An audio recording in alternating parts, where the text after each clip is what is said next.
Welcoming everyone to the second episode of the Outlier podcast. I'm back with a guest, Jay from Golden One. Hi, Jay. How are you doing? Hi, Anurag. How you doing? I'm good. Jay, I'm doing good. Let me do a quick introduction. I met Jay, I would say close to a year back at a conference back in Seattle, right? Since there we exchanged personal notes, we became friends. And actually was Jay was one of the guests in mind I had the time when I thought about doing Outlier podcast. The first episode was Sumit and second was Jay. So I already thought about these two people before designing the podcast, to be very honest, right? So Jay, thank you for agreeing to come to the podcast. I really appreciate it. Oh, absolutely. We'd really like to be here and be second inaugural guest. Absolutely. My second inaugural guest is Jay. I'll do a quick introduction, right? Jay is the Chief Digital Officer of Golden One. All of us know about Golden One. It's one of the largest credit unions in the country.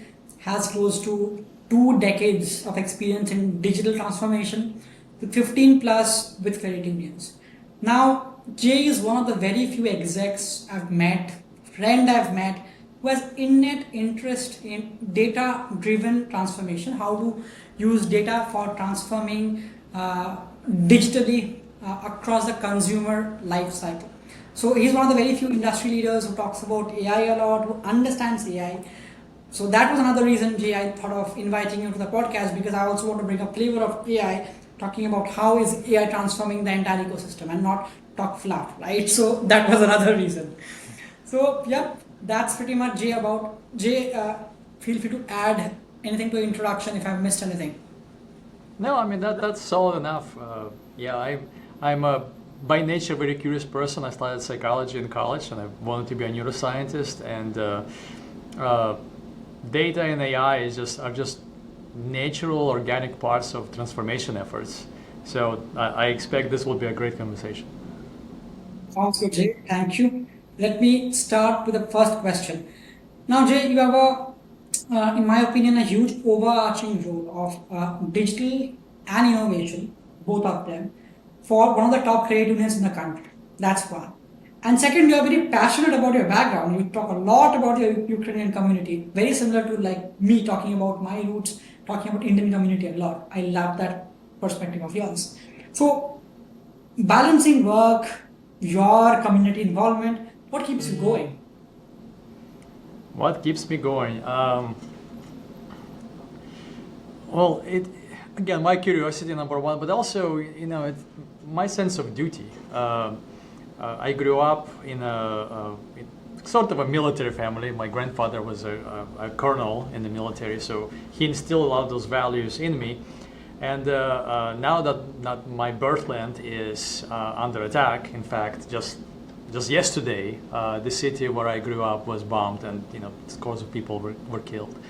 When I watch this stuff, on the human level, it is abhorrent, right? That we're having this level of violence in the 21st century, and second,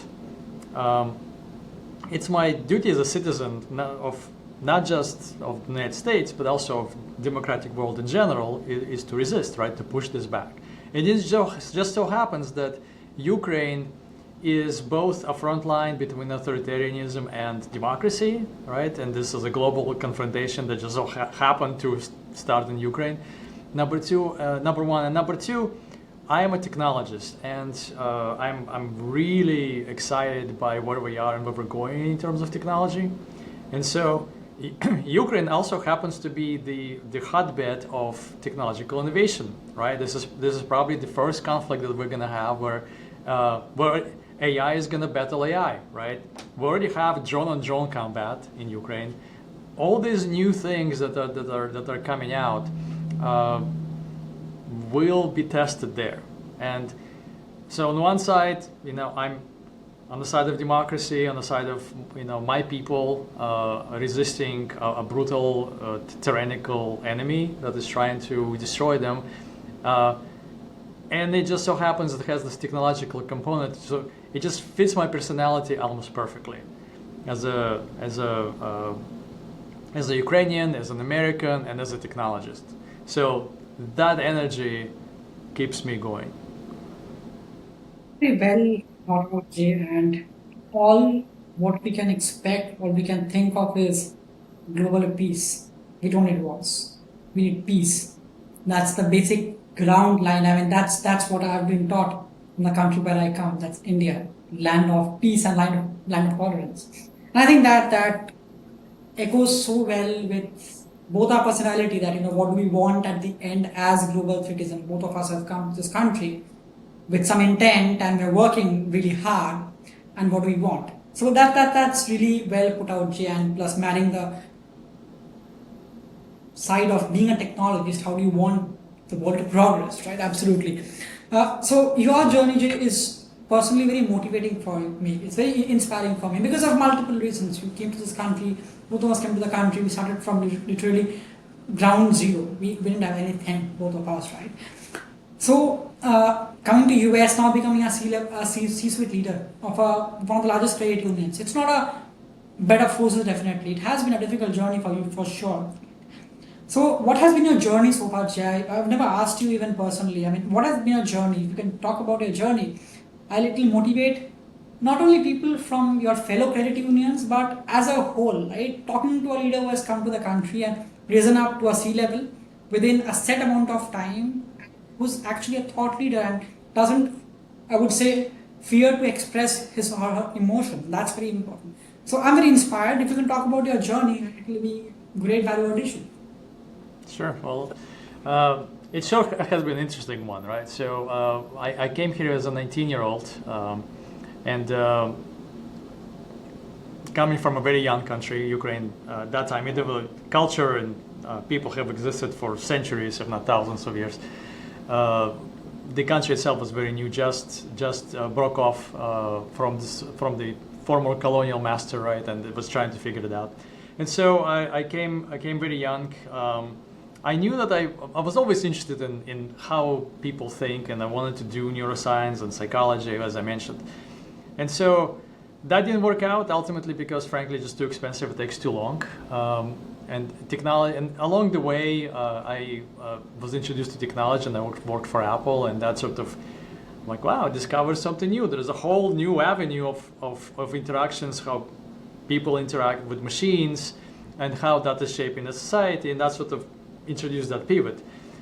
But all in, it has been one crazy winding journey. It's not linear at all, right? I've had failures and dead ends, right? I know how the government cheese tastes like, It's been all over. It's a very I'm not going to say typical immigrant journey, but I guess it falls somewhere within that range. Came young and fairly poor.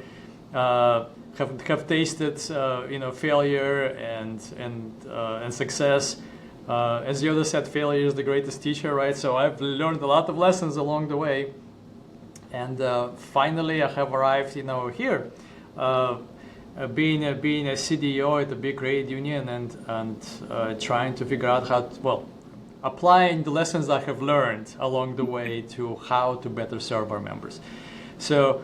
I am very much a people's person, right? I believe in humanity. I believe in human values that are universal.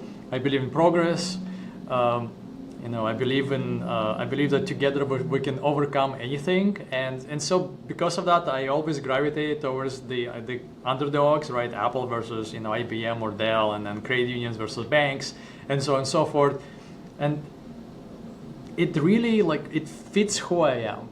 I believe that rational humanism and focus will overcome any challenges in front of us. We as a species are highly adaptable and very smart, and yes, we do all kinds of stupid things along the way, but we always figure out how to solve those problems that we create.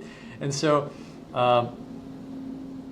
doing what I do is important, right? Doing what credit unions do is very important. Ultimately, money is one of the few fundamental forces in anybody's life, and if I assist Goal-in-One in improving the financial well-being of people that we serve, and that's large communities here in California, then I have done something right.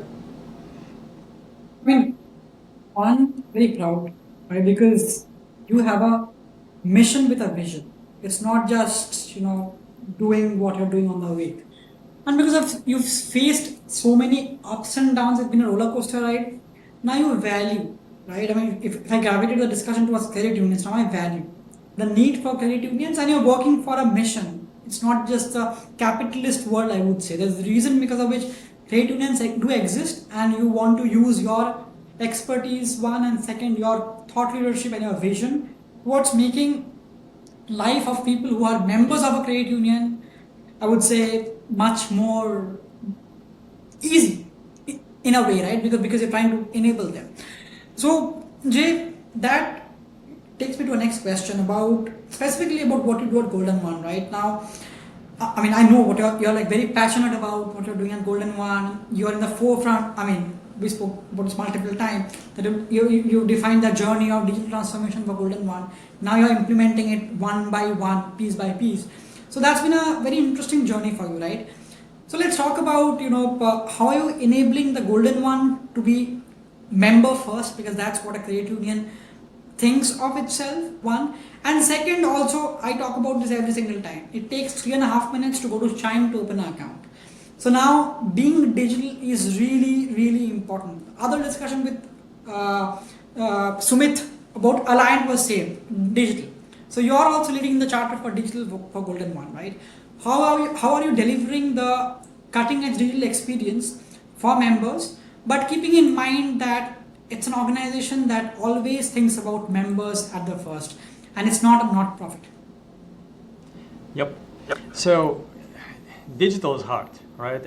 Any transformation is hard. I mean, if you ever try to either to lose weight or in my case gain muscle, it's hard, right? So it requires discipline and focus and commitment, and digital is no different. And so when I joined Golden One, I first assessed kind of the state, right, of where we are, what needs to happen, what the vision is from the board, from the CEO, and how we can serve the community better. And so Sumit has a different challenge because his credit union is completely digital, right? They have no physical space, right? So I have to think more omni-channel because we do have a fairly large physical footprint. It is a very effective channel. Even though I'm a digital guy, I don't believe that we as humans will not need branches anytime soon. We do at some level need that validation and that security. Like, yes, if I have a problem, I know there is a location somewhere nearby that I can go to and talk to a human. Or if I have to make an important decision, I can do that with somebody who will validate what I'm doing is correct, right? Or suggest, provide different recommendations. That face-to-face interaction is still very important, and that is the main problem of digital. The difficult challenge of digital is that it doesn't exist pretty much in a digital space. It's very hard to solve because in a digital space, all the cognition, all the intelligence is on you, the user. You have to make all decisions. The tools are there, but you have to make the decisions. We as people don't have all the relevant information and expertise to do that, right? And so it's absolutely necessary that, yes, we have to think member first, right? We have to figure out what are their jobs to be done, what are the journeys, how we can help and assist in those journeys, and then we start peeling that onion from there. Okay, so if these are the most impactful member journeys, and spread out across these channels, right? What we can do more tactically or strategically to augment or improve those journeys. You mentioned account opening at Chime. It was easy for Chime because they didn't have any vintage tech that they had to deal with, and they're fintech, right? So they're very narrowly focused with deep expertise. We are more of a generalist, right? So we have to compete at that level, however. And so understanding how the underlying architecture looks like, because the way that your architecture looks like, in my experience and my belief, is that it will dictate the culture of your organization, how dynamic it is, how flexible it is, how agile it is, how fast you can move, how whether changes will be adopted or not. And so we tackled that first. We have to change the way that the organization engine operates under the hood to ensure that whatever we do on the front end and when touching the member is fast, is easy, is intuitive, right? As automated as possible. And if you do have to reach a human, that is also available.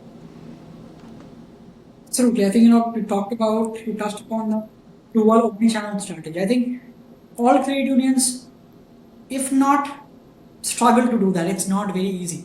Because again, moving that mindset from all branches to branch plus digital, both of them doing an efficient job, Jay, is difficult. But if you ask me honestly, I mean, I am based out of New York, but I go to Bay Area almost once every month. At least if I ask my friends nearby, I mean, my Bay Area friends, 50% of them do have either a mortgage or auto with Golden One, and that's for sure. I mean, I actually texted you for another friend of mine who wants a mortgage, right? So I'm very proud. I mean, I feel personally very good, right, when a friend of mine again goes to a credit union for another mortgage. So this has been a fantastic experience, Jay. So I mean, I'm really proud of what you're doing over there. Next, right, in the interest of time, I want to talk about a bit about AI. I mean, we talked about earlier that I personally think that you are one of the very few people on LinkedIn who understands what AI is, and you're a very avid reader. I mean, you almost post every single day.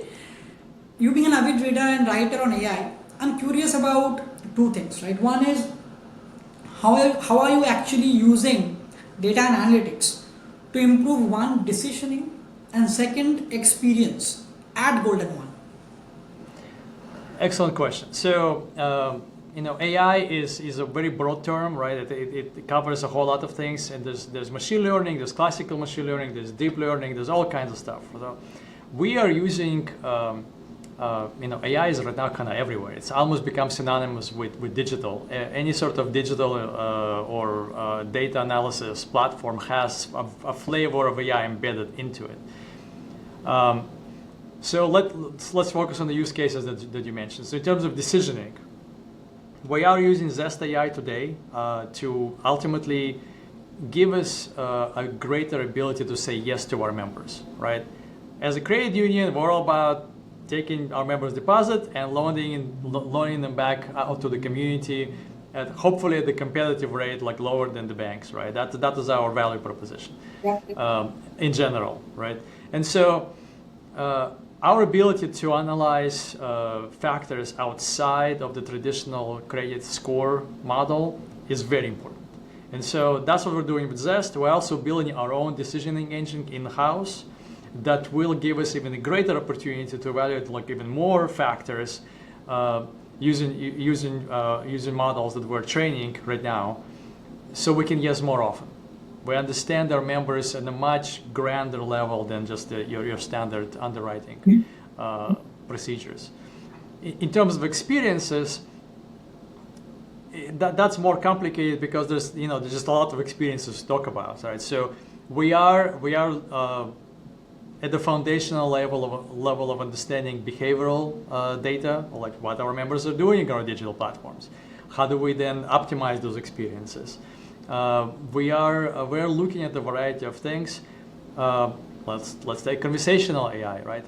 We don't have one today because, frankly, the previous generation of bots that have existed with the classical NLU, NLP capabilities have been completely blown out of the water by ChatGPT and Gen AI, right? Who did not see that coming at all. Now they all have added this type of capabilities with large language models and small language models to their platforms, but we are at the peak, hype cycle at the moment, and those use cases and ROI, I'm not sure that they're quite there, so we're looking into that as well. We're experimenting a lot internally with AI. We've deployed Copilot. Now we're training our workforce how to use it properly. Right? So there's all these things that are happening. Obviously, we're using machine learning for fraud detection, right? It's cybersecurity. We're deploying various flavors of artificial intelligence across a broad spectrum of use cases. Some of them will work out, some of them will not work out. Yeah. For some, there is a clear cost-benefit analysis today. Some need to mature, and we know they're going to stay in experimental stage until that happens. We use Gen AI to convert code bases on the back end between, let's say, something as ubiquitous as Python into something that's a lot less ubiquitous or older, because we have vintage technologies that we want to maintain because of their capabilities, and so on and so forth. So there's a lot happening. It's a very interesting time that we're in. Like we're in this long sort of AI spring, for a long time, and it sort of settled, and then Gen AI landed and it just exploded, and now everyone's running around trying to figure out how to implement Gen AI or confusing it with cognitive AI, and there's a lot of hype going on. I think it all will probably settle within the next 12 months when we possibly will go into the trough of disillusionment, and from there figure out how to actually practically apply these technologies at the broader scale. But it's very interesting. Just from the technological and psychological point of view, it's fascinating. Absolutely. I think, if you ask me, Jay, personally, I mean, I believe that there were like 2 or 3 inflection points. One was the dot-com bubble. Before that was internet dot-com bubble. And the third, what I personally believe, Jay, is now. I started my career 9 years back in India, right? I was literally writing scripts for doing NLP and NLU. I was coding myself, writing Python scripts. I can't comprehend that from doing a basic sentence parsing to now generative AI has walked such a long path. LLMs were there, but democratization of LLMs happened when OpenAI brought it to everyone and showed up citizen data scientists that yes, you can actually use AI to touch your everyday lives.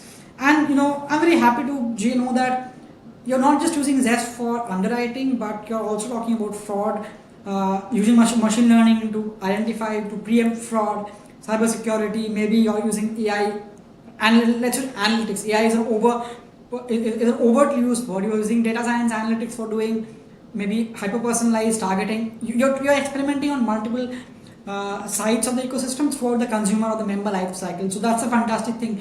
Obviously, not everything will have a clear CBA right now, but definitely being a data practitioner, I strongly think that these will reap benefits in the next 2 to 3 years or 4 years.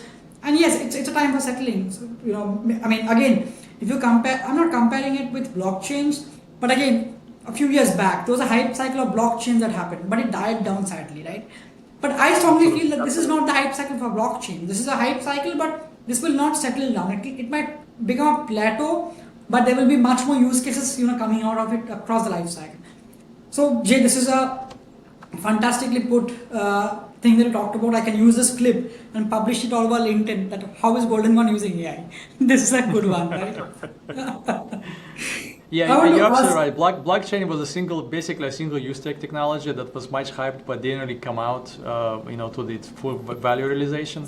AI is so multifaceted. There's so many different use cases and applications and flavors that it will, at some point, it will plateau until the next breakthrough. Absolutely, Jay. That's the main thing, right? Now we talked about, interestingly, we touched about NLP and NLU. The problem is that a lot of people don't understand the difference of NLP and NLU, right? But still, you have deep interest in NLP and NLU, not because of what you're doing at Golden1 right now, because you studied that at UT Austin, right? So I think I always talk about data science and analytics is a combination of art and science. It's not only just science. It's art, science, and first principles. Clearly, you have all 3 of them, right? Now, since you have deep interest in text analytics, for example, right? I have myself been an analytics practitioner for some time. Where do you think is the artificial cognitive going? What is the road ahead according to you? So cognitive AI is really interesting, right? And today it's primarily used to analyze massive data sets and provide recommendations, health, finance, things like this. What I think is going to go ultimately is, ultimately it's hard to predict, but today, in the immediate future, I bet that text analytics, what you mentioned, will become a thing. I would say the real-time kind of coaching of frontline employees as this type of solutions listens to the conversation and provides real-time feedback or suggestions to the frontline agents is something that will come about. I do believe that at some point, relatively soon, cognitive AI and Gen AI and other useful flavors of machine intelligence will converge and will create a very sophisticated virtual capabilities that will be able to provide a level of service that I won't say will be indistinguishable from the real human beings, but at least the sort of the first onboarding kind of questioning and back and forth or counseling it will be able to provide, as long as it's controlled and explainable. The explainability of this stuff is still up in the air. It's kind of difficult to do. Cognitive AI, in my opinion, will be the next big breakthrough in this field. Today, these models are still very large, very expensive, very energy intensive, and so improving their performance and more democratizing the access, just like it happened with LLMs, is likely the next step in this. And so we will see the cognitive capabilities embedded more and more and more in all kinds of touch points and connective tissues between platforms and between humans. To me, cognitive AI carries even more of a promise to augment us in our work, in our lives, than generative AI is. Generative AI is really cool at creating new content. It's terrible for decision making, right? So cognitive AI is where that value proposition lies. Are we going to get to the point, in the next 3 to 5 years, that we all have personal assistants? I doubt it. Mostly because of the hardware limitations. So, the OpenAI guys and MIT recently have said that we have kind of achieved, general artificial intelligence already. We have AGI, the current hardware. I remain skeptical, even if that's true. Like we have some level of capability that equals human mind. We're not there yet where it can be economically scaled, right? As a society, as a civilization, we just mapped out finally like the brain of a fruit fly, which is 140,000 neurons. We created a model that simulates that brain, which is enormous, right? It requires a ton of energy and effort to run.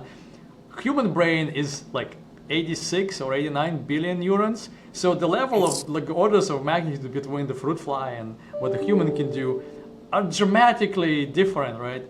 And so that scale difference and the energy required to run something like this is not practical, not yet, right? And so I do expect that as software evolution has outpaced hardware, the hardware needs to catch up, and the breakthroughs are going to be both in the hardware capabilities, whether that's going to be quantum computing or something else, coupled with the continued evolution of cognitive and in general and other AI flavors that will come out. And so over the next 5 years, I definitely expect acceleration of this with a lot of very interesting capabilities coming out, but I don't believe that we will achieve the general artificial intelligence that equals human intelligence and can do anything that human can do, number one, and any sort of financially viable way. And number two, we will see hardware evolution. And I have been waiting for that for a long time, because if you look at our computing hardware, it hasn't significantly evolved over the last 10 years or so. That I think is on the precipice of disruption, and I can't wait to see what happens. Absolutely, Jay. A couple of points. One is I think we need 5 more NVIDIAs to make that happen. It's not very easy, and we should identify stocks from now which firm has a potential of becoming the next NVIDIA. That's one. And second, interestingly, you hinted upon cognitive computing, right? We didn't exchange a lot, but I have deep interest in quantum computing, right? So IBM has been doing it for years now. I had interest in machine learning using quantum computing. I think this is one of the discussions to be had. when we meet in Austin of how actually machine learning has been used in quantum computing, and believe me, it's fascinating, Jay. It's fascinating. This can happen. I think, till now, as per, if I've asked about my opinion, we've been able to map not even 1% of human brain till now, right? Think of mapping the rest 99.99% that we need to map. There has to be both a software plus hardware revolution, right, to make this happen, and not just algorithms per se. Algorithms are improving, but these guys need to catch up. Otherwise, it'll never happen. But exactly, and the energy production distribution is going to have to evolve oh, yes. too. Absolutely, Because absolutely. all this stuff takes a ton of power to run. I mean, it's Absolutely, absolutely. This is like, table stakes, right? Now, maybe in the next 5 years, right? It's a very opposite question to which I talked about right now. You don't strongly believe that we can't have an AI avatar, which even I also can't believe, because it's not that easy, right? But let's imagine that Golden One, has an AI avatar, right, which will be a personal financial planner for its members, understanding their needs, right, prescribing, by just capturing your voice or text interaction, not even walking down your branch, just using, your honest data, what we call honest data, plus marrying external data from a player or a Finicity or a Yardley, etc. Right? So, do you think this state of not an AI avatar but an AI enabler is something which are looking for to develop in Golden One as let's call it as a member assist to assist the member to plan his or her future, financial wellness, for example, right? Do you think anything of that sort you're trying to build at Golden One, or that's far away?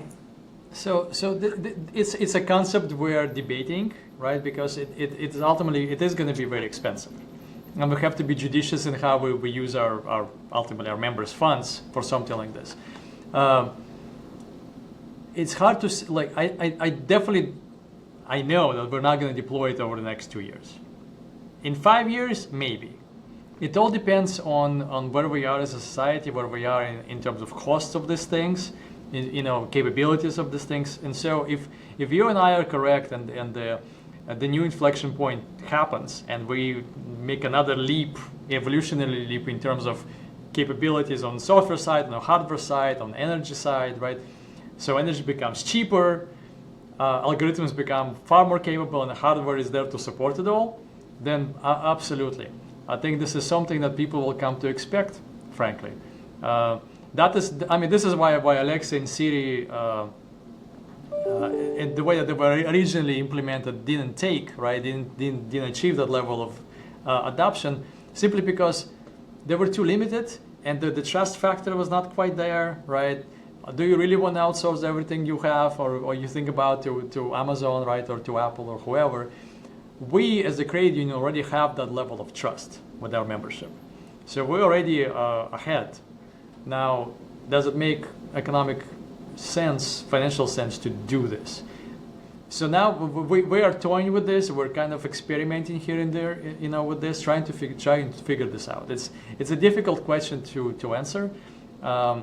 We have other priorities to focus over the next couple of years first that are more foundational in nature to enable stuff like this in the future.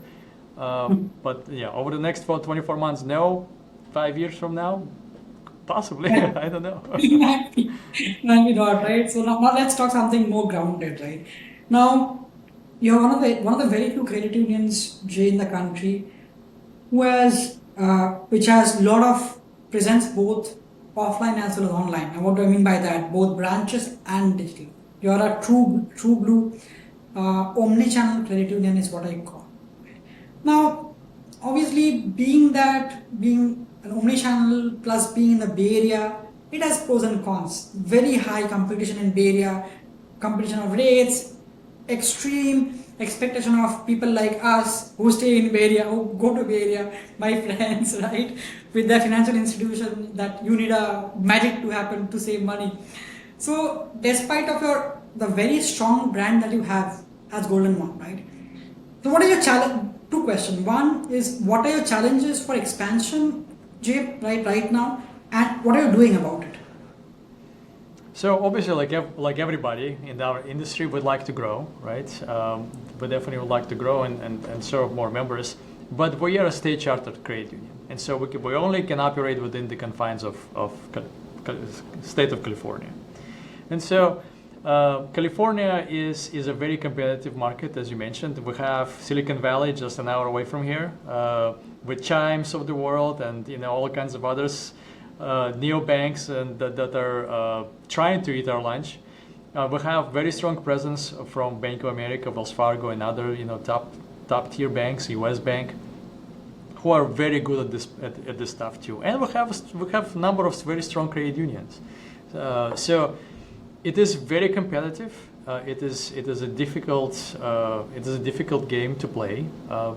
But ultimately, what our belief as a Golden One team is, if we know what value we bring and we focus on our strengths and we deliver on those, that's how you win in a market like this.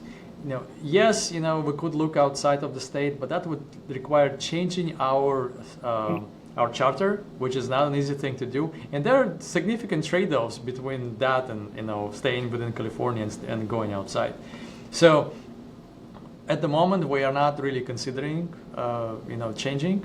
We only got the California-wide charter like 2 years ago or 3 years ago. So we still have a lot of room to explore. California is a big state. I mean, it's the size of Italy, right? We have a whole country just within the state. And it's the 5th largest economy in the world. So there is a lot to do here. There's a lot of markets we haven't really explored yet. As a big credit union, we also have the ability to serve niches that other financial institutions choose not to. So we're a community institution, right? We're a not-for-profit. We have a lot of muscle and capability to apply to this game. And so I do expect that we will do great things in California once we build that foundation, and we have to build the engine. Ultimately, it's all about the engine that you can have the most fanciest car around, but if your engine is that of a lawnmower, you're not going to go very far. So we are building the engine now, and then as that matures over the next couple of years or so, we'll start exploring applying that engine to markets we already serve, and the possibly new markets that we right now are just looking at. Sounds good, Jay. That's we thought about. Yeah, I mean, you can talk about expanding our charter, but California has enough to offer. Still, right? Again, I think I'm very sure that you're also looking forward to building branches as well as going digital, and not just following one way, right? Not just only digital and only branches, but both of them. You're planning to expand.